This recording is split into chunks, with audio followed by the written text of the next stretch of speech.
हरे कृष्णा। गीता अमृतम में आप सभी का स्वागत है। तो हम आ गए हैं भगवत गीता अध्याय 2 श्लोक क्रमांक 28। पिछले श्लोक में भगवान ने कर्म मीमांसक के बारे में बताया कि कर्मों के हिसाब से हमारा जन्म होगा और जिसका जन्म होगा उसकी मृत्यु भी होगी और जिसकी मृत्यु होती है उसका जन्म होगा ही होगा, ये डेफिनेटली है। तो इस श्लोक में भगवान बुद्धिस्ट फिलोसॉफी को कंटिन्यू कर रहे हैं कि सब कुछ पदार्थ से आया है, कि एवरीथिंग कम्स फ्रॉम मैटर। तो श्रीमद् भगवत गीता अध्याय 2 श्लोक क्रमांक 28।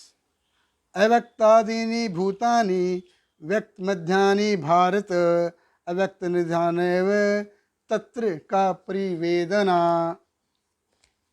भगवान कृष्ण कहते हैं सारे जीव प्रारंभ में अव्यक्त रहते हैं, मध्य अवस्था में व्यक्त होते हैं और विनिष्ट होने पर पुनः अव्यक्त हो जाते हैं। अतः शोक करने की क्या आवश्यकता है। तो भगवान कृष्ण कहते हैं, हे अर्जुन, अगर तुम पदार्थ के हिसाब से देख रहे हो तो शुरू में सब कुछ सारे जीव अव्यक्त रहते हैं, यानी कि दिखाई नहीं देंगे।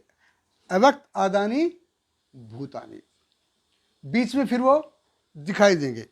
व्यक्त मध्यानि और अंत में अव्यक्त निधाने, अंत में फिर से अव्यक्त हो जाएंगे, दिखाई नहीं देंगे।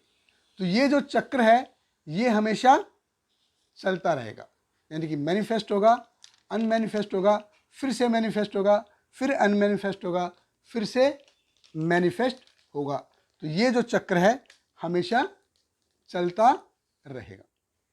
जैसे कोई 50 स्टोरी की बिल्डिंग है, 50 फ्लोर की कोई बिल्डिंग है, तो वो 100-150 साल बाद के बाद डिमोलिश हो जाएगी, फिर से वो अर्थ में मिल जाएगी, यानी कि फिर से मिट्टी बन जाएगी। उसके बाद फिर से उधर कोई बिल्डिंग बन जाएगी, यानी कि जो बिल्डिंग पहले थी फिर मिट्टी में मिल गई डिमोलिश होके, और फिर से उधर एक बिल्डिंग बन गई। तो ये जो पंच महाभूत का श्रीमद् भागवत में बहुत सुंदर रूप से बताया गया है कि पहले आकाश से हवा बनी, हवा से अग्नि, अग्नि से पानी और पानी से पृथ्वी।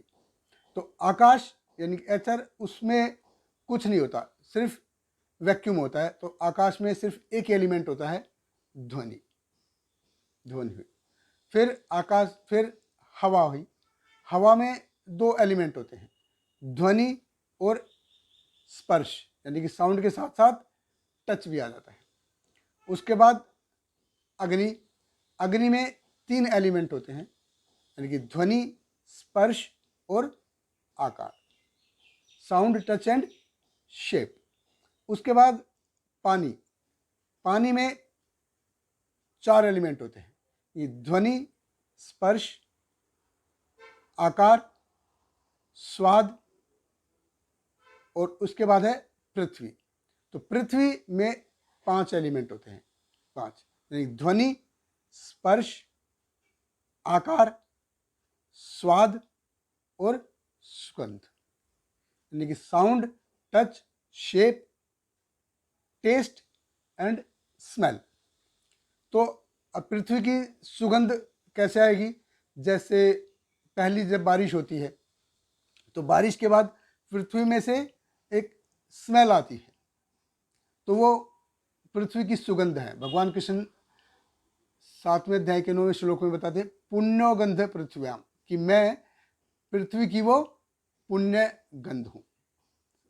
7.8 में बताते हैं कि I am the taste of water, रसो अहम अपसु, कि ये पानी का स्वाद भी मैं हूँ और पृथ्वी की जो स्मेल हूँ वो मैं हूँ।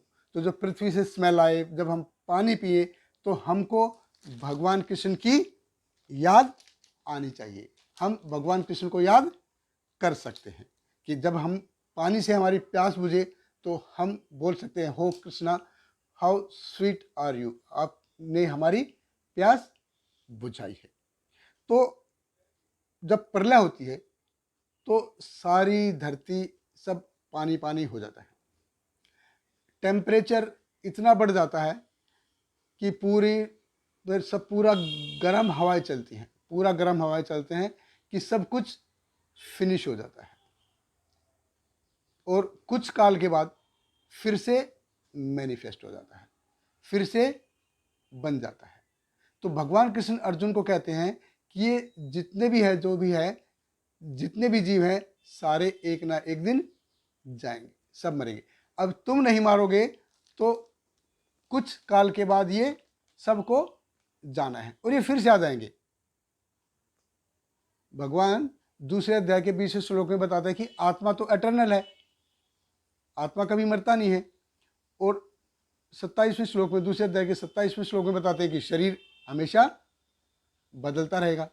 तो शरीर हमेशा बदलता रहेगा और आत्मा कभी जाएगा नहीं। तो तुमको अपने कर्तव्य करने से पीछे नहीं हटना चाहिए, तुमको जस्ट डू योर ड्यूटी। तुम अपनी ड्यूटी करो, तुमको अपना कर्तव्य करना है हर हाल में। देखो, 3 प्रकार के जो प्राणी हैं जो हमको जन्म लेने से पहले दिखते नहीं। कौन से हैं वो? देवता है, ह्यूमन बींग्स एंड एनिमल्स। इसके बाद रेप्टाइल्स हैं, उनको हम देख सकते हैं कि वो अंडे के फॉर्म में आते हैं, तो उनको हम जन्म से पहले देख सकते हैं। तो भगवान कृष्ण कहते हैं कि माय डियर अर्जुन, ये जन्म और मृत्यु का चक्र चलता रहेगा। तो तुमको सिर्फ अपना कर्तव्य का पालन हर हाल में करना है। बहुत बहुत धन्यवाद। हरे कृष्णा। हरे कृष्णा कृष्ण कृष्ण हरे हरे, हरे राम राम राम हरे हरे।